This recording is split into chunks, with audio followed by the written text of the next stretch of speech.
नमस्कार. गजदर बांधाच्या माझ्या सर्व रहिवाशांनो, मी काही राजकीय भाषण करायला इथे आलो नाही. मी इथे आपल्या समस्याचे निवारण करण्यासाठी जे नगरसेवकसाठी उभे आहेत, जे चिंतामणी निवाटे यांच्या प्रचारार्थ 2 शब्द सांगण्यासाठी आलेलो आहे.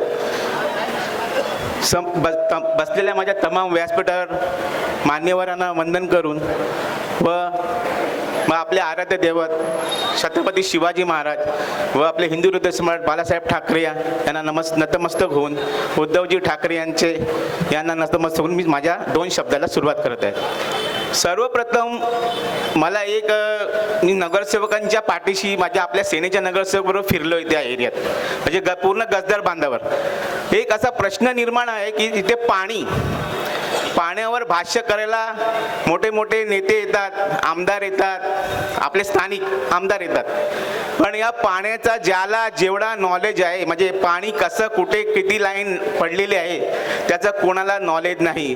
त्याचं फक्त आणि नॉलेज फक्त आपले जे उभे राहिले चिंतामण निवाटे यांना खडा याची माहिती आहे. कारण जेव्हा पाण्यासाठी मोर्चा निघाला, मी त्यांच्याबरोबर BMC ला जायचो, तेव्हा पाण्यावरनं अनेक विषय निघायचे. आपले आमदार तिकडचे अलकाताई केलकर, मी नावं घेतोय, सपना म्हात्रे, तिकडचे गाला बसायच्या, पाण्यावर भाष्य करायचे. तेव्हा आपले चिंतामण निवाटे नगरसेवक नसणारे आम्ही पाठी बसायचो, मी त्यांच्या पाठी उभा राहायचो.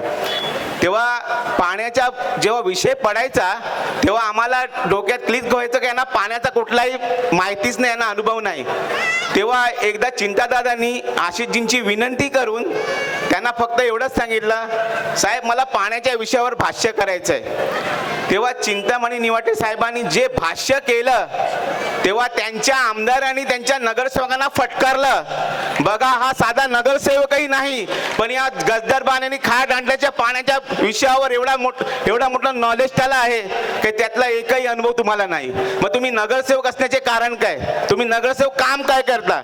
हीच आपल्या चिंतामणी दादाने एक पहिली पोच पावती होती नगरसेवक बनण्याची, आणि योगायोगाने त्यांना आता नगरसेवक होण्याची संधी लाभलेली आहे. तरी तमाम इकडच्या गजदरबांच्या रहिवाशांना माझी नम्र विनंती आहे की त्यांना पाठिंबा देऊन येणाऱ्या 15 तारखेला धनुष्य बाणावरील पहिलं बटन दाबून मशाल चिन्हावर दाबून त्यांना विजयी करा. त्यांना विजयी करा आणि आपला हक्काचा भूमिपुत्र उमेदवार आपण पाठवूया. जय हिंद, जय महाराष्ट्र.